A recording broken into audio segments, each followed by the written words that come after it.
बिजोक छ है जिन्दगी नै देखाउँदैछु। You wanna watch? I'll show you, okay? Guys यसरी लुगा धुनुपर्छ है, नानीको लुगा हो। यसरी धुँदैछु म। के गर्ने यस्तो चाहिँ जिन्दगी। अब छुट्टी भनेर हुँदैन। बुढीको खुट्टा भाँचेको छ तर पनि लुगा त धुनु पऱ्यो। बुढीले गर्ने काम मैले गर्नुपर्दैछ, त्यही कारण केटा हो। बेला बेला घरमा चाहिँ काम गर्दै गर्नुपर्छ है। अचानक नानीको स्कुलको लुगा धुनुपर्छ यसरी।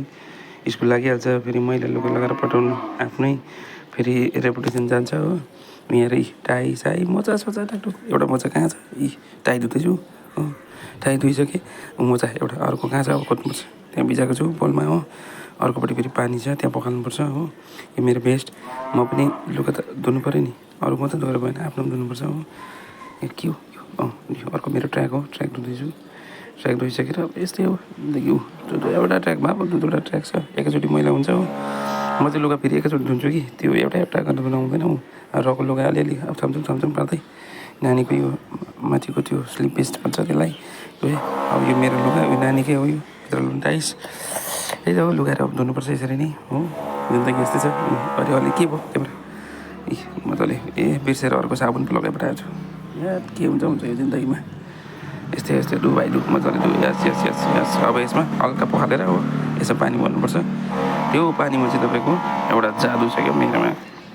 त्यो जादु मेरो नानी आइपुग्यो। अरे यार कहाँबाट आइपुग्यो फेरि? हटो टिटिट बुम बुम। अब स्टार्ट बुम बुम। म त यसरी धुनुपर्छ है गाइस। एकदम दुःख गर्नुपर्छ। चक पाऱ्यो चेडाक्कै त्यो निचोर सिधाक्कै त्यसलाई चाहिँ बोलमा हाल्यो हो। अब टक्कै नानीले फेरि ठेलेर अब यसलाई चाहिँ सिधा पारेर टक्कै बोलमा हालेर चाहिँ रको लास्ट मोचा रहेछ मेरो। त्यो मोचालाई चाहिँ अब म कचक पारेर धोएर चेडाक्कै पारेर चाहिँ सट्टै हाल्छु फेरि पानीमा। अन्त गाइस होइन रको चाहिँ अब पखाल्दैछु अब हो। डाइरेक्ट कचक पाऱ्यो खुट्टाले हो। खुट्टाले धोएर झन् मजाले सफा हुन्छ, आफ्नो खुट्टा पनि सफा हुन्छ। कम्फर्ट यो मेरो जादु हाल्यो अलिकति हो। त्यसलाई मजाले चलायो। त्यहाँबाट त्यो भएको लुगा फेरि त्यसमा निचोड्दै हाल्यो। त्यहाँबाट टक सेतो लुगा चाहिँ टिक्कै यो सेतो लुगा चाहिँ फेरि यहाँ सिलगढीमा चाहिँ आइरन बेसी हुन्छ कि पहेँलो भइहाल्छ। त्यसले गर्दाखेरि चाहिँ सबै लुगाहरू निचोड्दै त्यहाँ हाल्यो हो। टक्क कम्फर्टमा एकछिन भिजायो। त्यहाँबाट कम्फर्टबाट निकालेर फेरि मजाले राख्यो।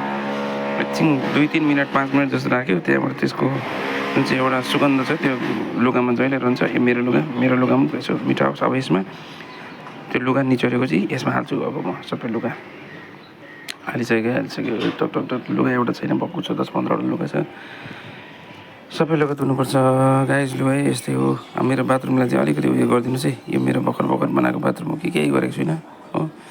यसरी लुगा चडक्कै धोएर टक्कै अब यो लुगा चाहिँ एकदम निचोरिसकेर चाहिँ त्यहाँबाट यसको चाहिँ अब एकदम बाहिर चडक्कै सुकाउने ठाउँ पनि सानो छ हो, त्यहाँ सुकाउनुपर्छ।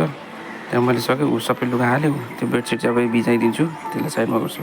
लुगा सुकाउने ठाउँ यहाँ बनाएको छ हामीले हो। हल्का यतापट्टि त्यो आफ्नो सिसा स्लाइडर लटाएर चाहिँ लुगा टुगा टक सुकाउने हो गाइस। घाम लागिरहेको छ, यो भरेसम्म त मजाले सुक्छ।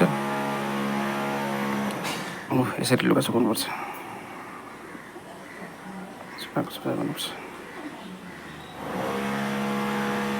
गाइस। लुगा चाहिँ यसरी सुक्काएको डोरी अलिअलि कन्जस्टेड ठाउँमा छ, त्यसले गर्दाखेरि त्यता गयो। पर पनि ठाउँ छ, पर हो त्यहाँ पनि गएर टक्कै सुकाउनुपर्छ। अनि क्लिप लगाएन भने फेरि लुगा तल अर्काको घरतिर बिल्डिङतिर जान्छ हो। त्यसले गर्दाखेरि टक्कै मेरो नानी आयो फेरि गयो। काम चाहिँ आफ्नो चाहिँ छोड्नु हुँदैन हो गाइस। त्यहाँ पनि रहेछ, अर्कै छ जग्गा छैन रहेछ हो। अब त्यो अर्कोपट्टि सुकायो, यता हेऱ्यो छैन। अब रक 1-2 लुगा छ त्यो त्यहाँ सुकायो। फेरि तपाईँको अलिकति बरन्डा छ, त्यहाँ बरन्डामा पनि आएर सुकाउनुपर्छ।